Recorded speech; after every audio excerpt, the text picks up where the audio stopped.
Hey guys, Milrick77 here. I haven't made a video in a while. Haven't been up to much. Haven't been doing shit. I'm outside with the baby, right? Say hi. No hi today. But anyway, I haven't been up to much. Last night I was trying to mess around with this piece of shit Poland, whatever the fuck you want to call it. Yeah. And the carb is not sucking fuel up the fuel line. And it's a brand new fuel line. So I gotta get a carb rebuild kit for it. Needs a diaphragm and whatnot. Where'd the baby go? This way. Come on. And I've been rototilling the garden. I got the whole garden rototilled, and I threw the last of our compost all over the place. Rototiller's been working like a champ, like it's brand new, because it is. So it's been working really good. But right now I'm going to take the log splitter off of the trailer because I want to go get a load of topsoil using the trailer, and I think I'm going to end up getting 2 loads, and I'm going to dump them in here, one there and then one around the back, and I'm going to rototill that in with the compost. And yeah, that's that. So that's all I'm up to today, guys. I really haven't been up to much. Just basic shitty stuff around the house and whatnot. So I guess I'll bring you guys back when I get that load of topsoil and get her unloaded in the garden. So talk to you guys later. Hey guys, Milrick back again later in the day. Let me tell you, the weather's been crazy today. It was still says 50 over there, but it was like, it's like 60 in the direct sunlight. It's like 50, I guess you'd say, in the shade, 45ish. But it's so weird. It's really nice and sunny, and then all of a sudden, bam, it gets really cloudy and starts snowing. And it's not that it accumulates on the ground or anything, but you'd be outside. I was shoveling some topsoil around, and all of a sudden it was snowing. And then the sun came back out, and it's snowing again. But so I got the carb rebuild kit for this Poland. It was $15 right up the road. I didn't have to go far. I saw the same kits on eBay going for $12.48, free shipping, but I wouldn't have gotten it until next week. So I just went right up the road here to the local small engine shop. Had it in stock. 15 bucks cash, in and out. Thank you, wham bam ma'am. And I got her running good. Let's see if she'll start up now. One pull, probably make a liar out of me. I just had it running. Here it is. Give it a pull.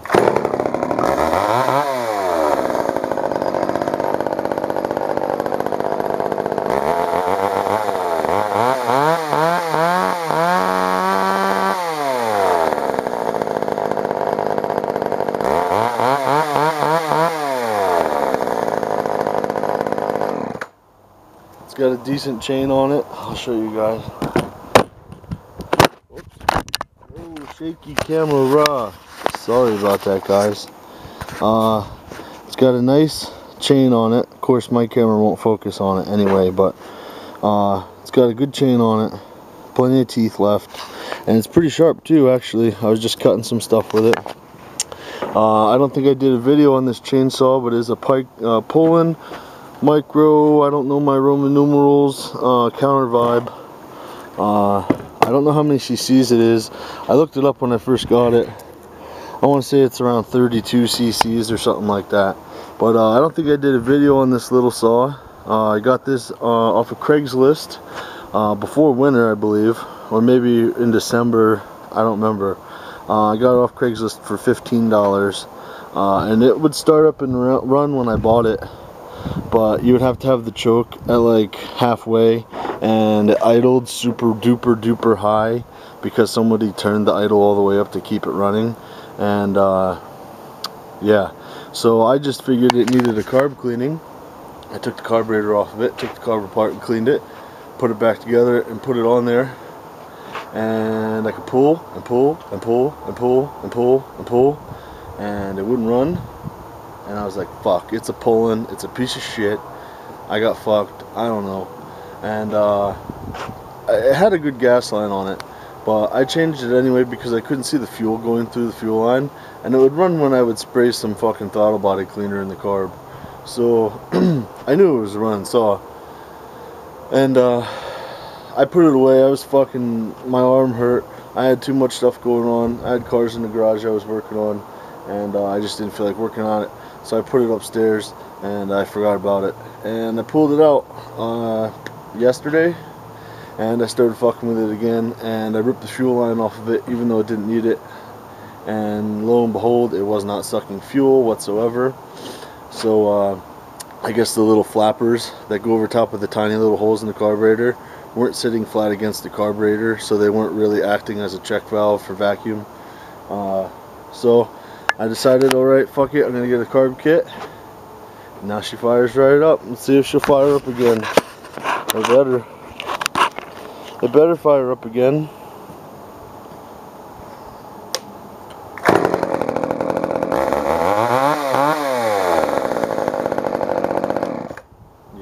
Yeah, buddy. So that makes 3 running chainsaws that I have now. I got this little pull in here. I got a Stihl 015 or 011, I can't remember, and I got my Echo 535. So I'm in the market for a big saw, trying to get either a Husqvarna, a good brand, a Husqvarna, a Stihl, a Johnson Red, even an old Remington or something like that, a Homelite. Trying to get something 70 cc's or bigger, but I really don't want to spend any more than like $300, which I know is asking a lot, but you know what, I'm a cheap motherfucker, so I'm gonna wait until I can get one. There was one on Craigslist actually. There was a Johnson Red, I can't remember the number, I want to say 2085, and 85 cc's. That was the saw to have. The guy only wanted $250 for it, and when I gave him a call, it was gone already. Within 2 hours of the post, it was gone. So yeah, but what can you do? Now I got 2 little saws that I don't really care about, so if Sean wants to help me cut some firewood, there you go, buddy. You can have my $30 invested saw, $15 for the saw and $15 for the gasket kit. But yeah, I want to show you guys something else too, so I'll bring you back. Okay guys, I'm back. Yeah, I got a couple saws that aren't running too. I got a Johnson Red 2050 50cc saw. The wind's probably blowing across the camera right now. 2050. It is a piece of shit. I threw it yesterday. Where did it end up going? Oh, I guess I picked it back up. I threw it across the shop yesterday. It's a Johnson Red 2050. I acquired this saw for free, but as you can see, with the mud and dirt all over it, all over the trigger, this saw was in the flood. It was seized. So I dumped diesel fuel down the spark plug hole to let it soak up. See, yeah, it pulls, but it's really hard to pull over. Actually, I dumped diesel fuel down the spark plug hole, and I sprayed PB Blaster in there and kind of mixed the two and let it sit overnight, and it still wouldn't pull. So I took this cover off and I put my 3/8 impact on there, and I actually just kept spinning it and spinning it and spinning it and spinning it, and now it's free. It'll pull, but you can just hear, I don't know, you can hear something really messed up inside of this saw. If you spray some ether in the spark plug hole, because this filter won't come off the carburetor, because Johnson Red design is the screws that hold on this air filter holds on the carburetor too, which if you ask me is a really shitty, poor design. So you gotta take out the spark plug and spray your ether, or I just spray this throttle body cleaner in there, and she'll fire, but it just sounds like It's really bad. So that saw's junk. I also have another couple of saws that are really junk, I guess. In this case here, oh, if I can get it out, I have a Stihl 310. It's a nice saw. MS 310 stands for motor saw 310. It's 59 cc's, but this saw was also in the flood and it is seized.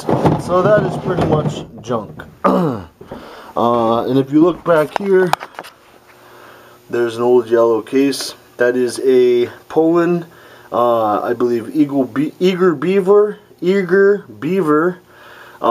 really super tiny saw. That's the second one of those I had. First one was in the flood. This one needs a pull string housing. The housing itself is broken and worthless.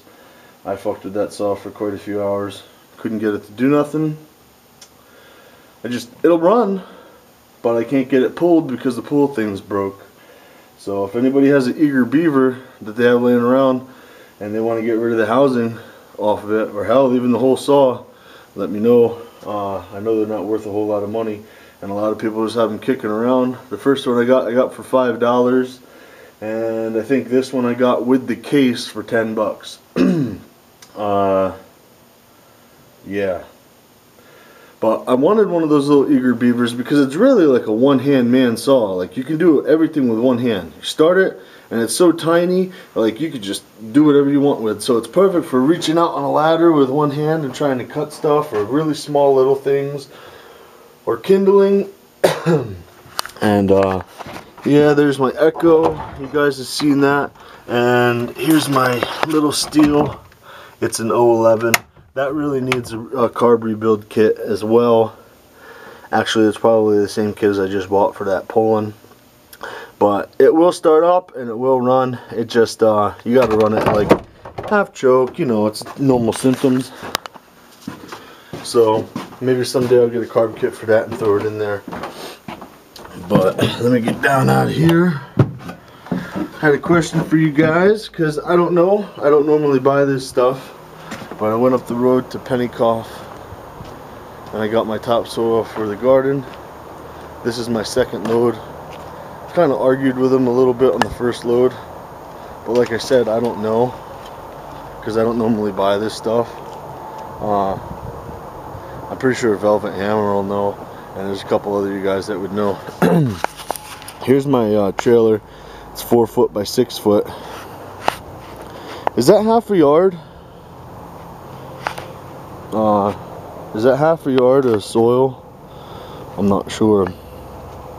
It's kind of hard to judge, I guess, by this camera, but yeah, I don't know. I don't know if that's half a yard or not. It doesn't fill up my trailer. Nowhere's near fill up my trailer.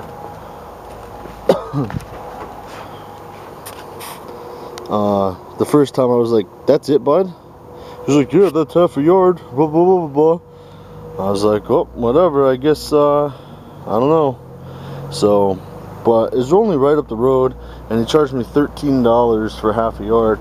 So I got 2 loads, so that would be $26 a yard. I don't know. Like I said, I don't buy that shit every day. So, could someone tell me if that looks like half a yard? And is $13 for a half a yard a good price? Let me know that as well, because I obviously can't take it back, but I would like to know for in the future, so I don't get ripped off again. Which I don't know if I got ripped off or not. So let me know what you guys think on that one and whatnot. Here's all the old gaskets out of the chainsaw. You can tell when the metering diaphragm is chooched, because there'll be wrinkles and stuff. Then it'll be really, like, you can tell it's been used, because compared to a new one, like, there's no wrinkles in it. It's just a really nice flat whatever. Here's all the extra parts, because I guess these are like universal kits or some shit. So you get a bunch of different other gaskets in with it. And I forget what these plugs are called, but nobody ever changes them. I guess it's not necessary. I've never seen anybody change it. There's the old screen. Here's the old needle valve. The old whatever gasket that is. And whatnot. I guess I'm going to save some of these gaskets. Maybe my steel takes these ones instead of the other ones. That'd be awesome. But we'll see. Rebuild 2 saws with 1 kit. I don't think that ever happens. But you know what gets me? Is when you get these kits, right? They give you a brand new pin. This is the old one. Now, and they don't give you a brand new spring. Now, if you ask me, that spring's gonna wear out before this fucking pin wears out. Don't you think? Like, I would much rather have a spring in that kit, because a spring will lose tension over time than get a brand new roll pin. It just doesn't make any sense to me. Same thing with this little lever here. You guys can keep the lever, and you guys can keep the roll pin. I don't want it. And give me a brand new spring. I don't understand that. What can I say? But I don't know. I haven't made a video in a while, so there you guys go. Give you something to watch. No family cars. Nothing to work on. Nothing to work on. So that's why I've been out in the garden, fucking around my chainsaws and working in the house and whatnot. I'm going to order my kitchen cabinets. I'm pretty sure I'm going to get them from CabinetGiant.com. The RTA cabinets ready to assemble. So if any of you guys have experience dealing with Cabinet Giant, let me know what you thought of your cabinets. From everything I see online, people absolutely love them. And I guess for the money, it's the best you can get for the money. It's the cheapest I found, that's for sure. And it's all solid wood fronts. And the cabinets themselves are made out of plywood. They're not made out of compressed board. So, seems like a really good deal to me. And but if any of you guys have dealt with any of the online cabinet companies, you have any suggestions there, let me know as well. But I guess until next time, I'll talk to you guys later.